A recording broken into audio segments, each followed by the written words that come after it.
អូហាយ៉ូសួស្តីអ្នកទាំងអស់គ្នាក៏ដូចជាអូតាគូដែលចូលចិត្តមើល anime ទាំងអស់គ្នាផងដែរខ្ញុំបាទ Raichi ហើយថ្ងៃនេះខ្ញុំនឹងលើកយកសាច់រឿង anime ស្នេហាថ្មីមួយដែលមានចំណងជើងថា A Star Brighter Than the Sun គឺជាប្រភេទ anime ស្នេហាបែបក្មេងៗសិស្សសាលាវិទ្យាល័យដោយតួអង្គស្រីលួចក្រាស់ទៅលើតួអង្គប្រុសតែម្នាក់ឯងចំណែកតួអង្គប្រុសវិញគឺជាបរិសុទ្ធសម្បូរស្នេហ៍និងមានស្រីៗតែស្រឡាញ់ច្រើនអញ្ចឹងកុំឲ្យខាតពេលវេលាយូរយើងទៅតាមដានទាំងអស់គ្នានៅក្នុងសាលារៀនថ្ងៃនេះសិស្សទាំងអស់គ្នាគឺតម្រូវឲ្យចូលជួរដើម្បីពិនិត្យមើលទម្ងន់គីឡូនិងកម្ពស់របស់ពួកគេតួអង្គស្រីរបស់យើងមានឈ្មោះថាអ៊ីវ៉ាតានាងមានអារម្មណ៍ថាខ្មាស់អៀនពេលដែលដល់វិញខ្លួនឯងត្រូវមកឈរវល់កម្ពស់បែបនេះព្រោះនាងគិតថានាងមានរូបរាងធំហើយខ្ពស់មិនស្គមស្គាំងហើយទៅច្រឡឹងដូចជាសិស្សស្រីដទៃទៀតនៅពេលដែលមិត្តភក្តិនាងមកចង់រោមនាងដើម្បីសួរពីលទ្ធផលពិនិត្យអ៊ីវ៉ាតាក៏មានការងាករេចិត្តដែលមិនចង់ឲ្យពួកគេបានឃើញនោះទេនាងក៏ដើរថយក្រោយដើម្បីប្រយ័ត្នក៏បណ្ដាលឲ្យខ្លួនឯងចពប់ជើងដួលព្រុសធ្វើឲ្យបាក់ទ្វារបន្ទប់សាលាអស់មួយចំហៀងតែម្ដងខណៈពេលនោះសិស្សប្រុសដ៏សង្ហាម្នាក់ឈ្មោះថា Kamishiro ជាតួអង្គប្រុសគាត់ក៏បានដើរមកជួយនាងព្រមទាំងបកគលក្តារហុចឲ្យនាងវិញដោយមិនពិនិត្យមើលអ្វីទាំងអស់បន្ទាប់មកពួកគេទាំងពីរនាក់ក៏បានលើកដៃបាយសាយនរៈលាគ្នាទៅវិញទៅមកហើយអ៊ីវ៉ាតានាងក៏បញ្ញាលើកទ្វារដើម្បីជួសជុលឡើងមកវិញផងដែរទន្ទឹមគ្នានោះក៏មកទាំង3នាក់នេះក៏បានលើកទៅសើពីភាពដ៏សង្ហារបស់ Kamishiro ដោយបានគិតថារូបគាត់អាចជាប្រុសសាវ៉ាដែលញ៉ៃស្រីទៅពីទៅពីពេញនឹងក៏ថាបានដែ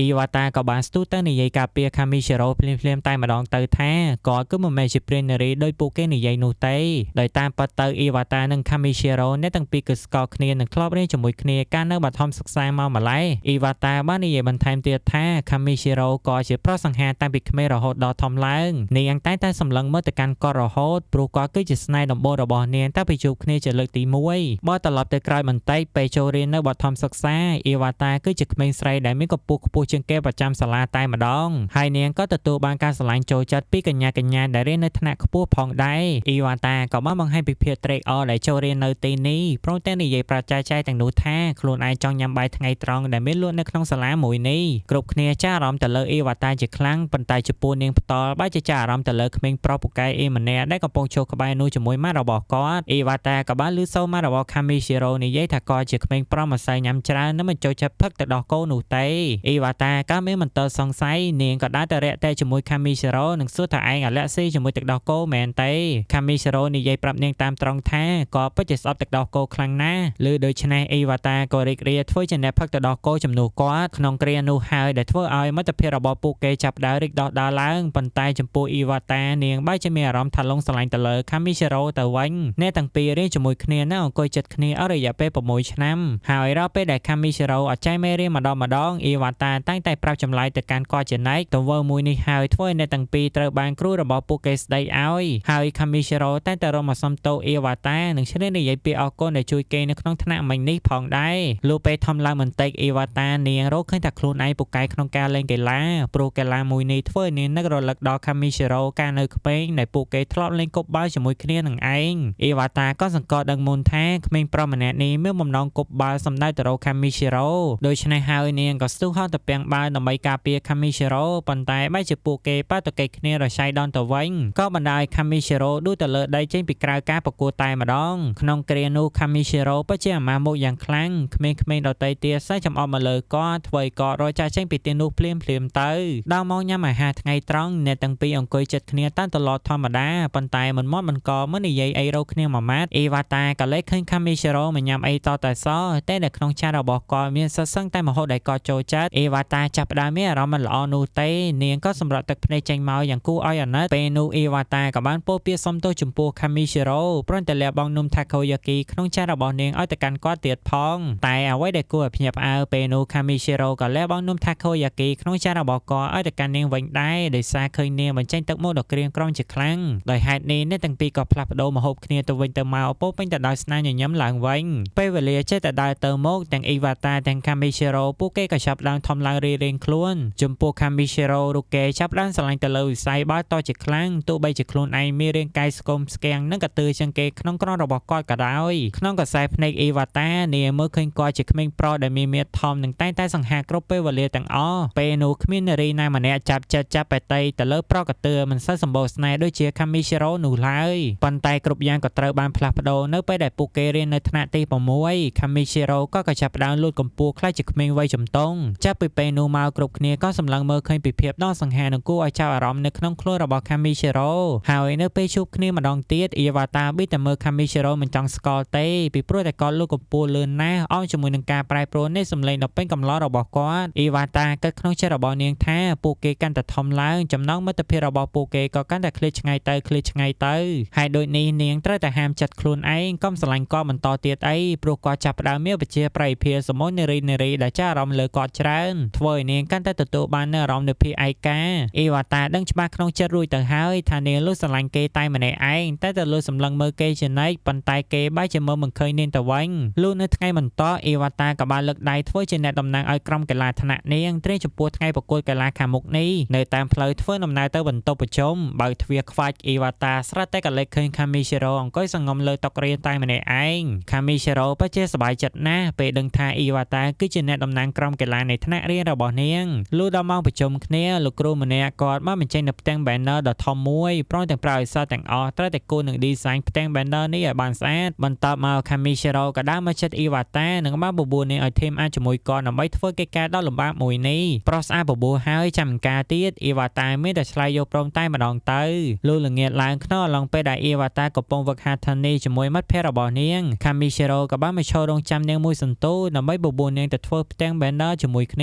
ាលុះក្រោយមកអ្នកទាំងពីរក៏ធ្វើដំណើរមកដល់បន្ទប់និងតម្រៀបផ្ទាំង banner នៅលើដៃមិនចាំយូរ Kamishiro ក៏ចាប់ផ្ដើមគូររូបនៅលើនោះតែម្ដងហើយក៏ពិតជាគូរបានស្អាតខ្លាំងណាស់ព្រោះថាការនៅរៀនបឋម Kamishiro ពូកែនៅក្នុងការគូរគំនូរដោយទៅនឹងអេវ៉ាតាផងដែរបន្ទាប់ពីនឹងទៅអ្នកទាំងពីរក៏ចាប់ផ្ដើមជួយគ្នាទៅវិញទៅមករហូតដល់ផ្ទាំង banner របស់ពួកគេបានបញ្ចប់ជាស្ថាពរមួយរំពេចនោះលោកគ្រូម្នាក់ស្រាប់តែបើកទ្វារបន្ទប់ព្រោះតែដេញពួកគេឲ្យឆាប់ទៅផ្ទះឥឡូវនេះភ្លាមអាឡៃនៅញ៉ៃសាសងគ្នាដល់ការទៀតយីពួកនេះវើយលុះចេញពីសាលា Kamishiro ស្រាប់តែជ្រួលបាតរមិនឃើញកូនសោចាក់កង់របស់គាត់តតែសអ្នកទាំងពីរក៏ជួយដើររកគ្នាគ្រប់ទីកន្លែងប៉ុន្តែទូខំស្វែងរកយ៉ាងណាក៏នៅតែមិនឃើញដដែលជាលទ្ធផល Kamishiro ក៏សម្រេចចិត្តចង់ដើរត្រឡប់ទៅផ្ទះវិញប៉ុន្តែក៏ត្រូវបានអេវ៉ាតាហាមមិនឲ្យគាត់កំចោះចាញ់លឿនពេកអីរួចនាងក៏ប្រើឲ្យគាត់សាកសង្ងំកាត់ឲ្យបានមួយសន្ទុះសិននៅពេលដែល Kamishiro បិទភ្នែករបស់គាត់ដើម្បីសង្ងំកាត់អេវ៉ាតាលួចមើលកូនប្រុសផុសគេដែលមិនដកភ្នែកនោះទេប៉ុន្តែភ្លាមនោះ Kamishiro ស្រែតែផ្អើលឆាឡោការប៉សោចាក់កង់របស់គាត់មានបាត់ទៅណានៅក្នុងហាប៉ៅខោផុសគាត់តើលុះធ្វើដំណើរតាមកង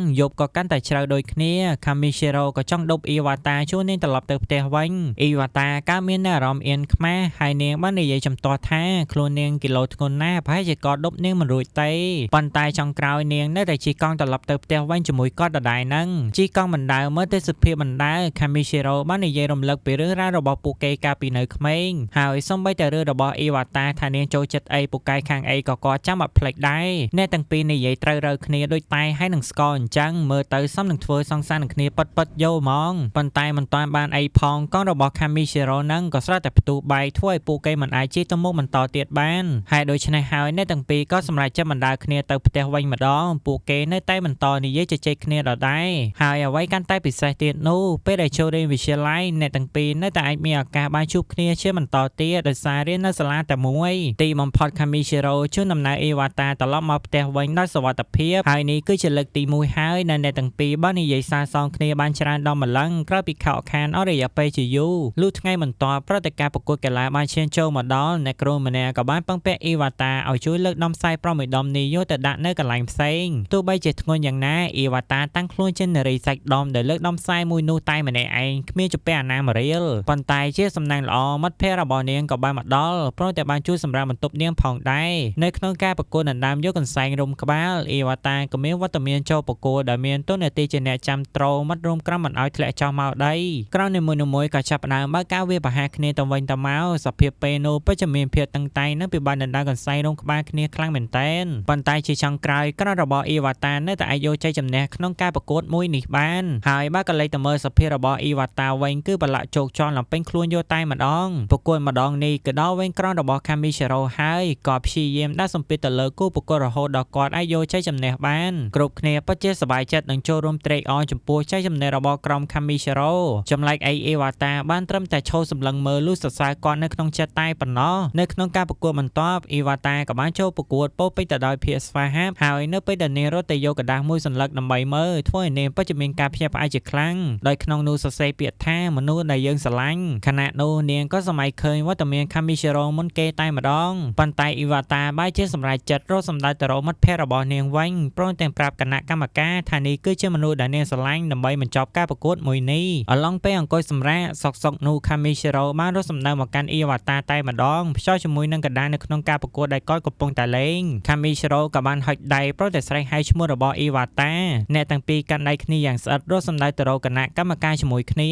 ហើយនៅពេលដែលគណៈកម្មការរហៅមកនិយាយពាក្យដែលសរសេរក្នុងកណ្ដាលមួយនោះខាមីស៊ីរ៉ូក៏ផ្ដល់សញ្ញាកវីក្បាលប្រាប់គាត់កុំឲ្យនិយាយអីសោះហើយដូចនេះគណៈកម្មការក៏និយាយប្រកាសថាក្នុងកណ្ដាលរបស់ខាមីស៊ីរ៉ូគឺសរសេរពាក្យថាក្មេងស្រីដែលខ្ពស់ក្រោយតែលើបែបនេះភ្លាមអ៊ីវ៉ាតាមានការអន់ចិត្តជាខ្លាំងនាងញញឹមទាំងបង្ខំឬក៏ដើរចាក់ចេញទៅបាត់តែម្ដងនាងទទួលស្គាល់ការពិតថាខ្លួនឯងពិតជាខ្ពស់មែនប៉ុន្តែនាងគ្រាន់តែចង់ឲ្យខាមីស៊ីរ៉ូប្រដនាងលួចស្រឡាញ់មើលឃើញនាងផ្សេងពីនឹងបានទេប៉ុន្តែភ្លាមនោះខាមីស៊ីរ៉ូក៏បានរកមកតាមនាងដោយគាត់ព្យាយាមនិយាយបកស្រាយថាតាមពិតទៅក្នុងកណ្ដាលនោះគឺមិនបានសរសេរពាក្យក្មេងស្រីដែលខ្ពស់ទេគឺសរសេរពាក្យថាស្រីដ៏ខ្ជូតគួរឲ្យស្រឡាញ់ហើយនាងជាមនុស្សដំបូងគេដែលនៅក្នុងចិត្តរបស់គាត់ហើយគាត់ពិតជាមានការអៀនខ្មាសអញ្ចឹងហើយបានជាគាត់ផ្ដល់សញ្ញាឲ្យគណៈកម្មការរកពាក្យផ្សេងជំនួសវិញលើដូច្នេះហើយអ៊ីវ៉ាតាមានការរំភើបនៅក្នុងចិត្តធ្វើឲ្យនាងមុខឡើងក្រហមខ្លាំងតែម្ដងលុះមួយរយៈពេលក្រោយមកអ៊ីវ៉ាតានិងខាមីស៊ីរ៉ូដល់ពេលដែលពួកគេត្រូវប្រឡងដើម្បីចូលរៀនក្នុងវិទ្យាល័យហើយ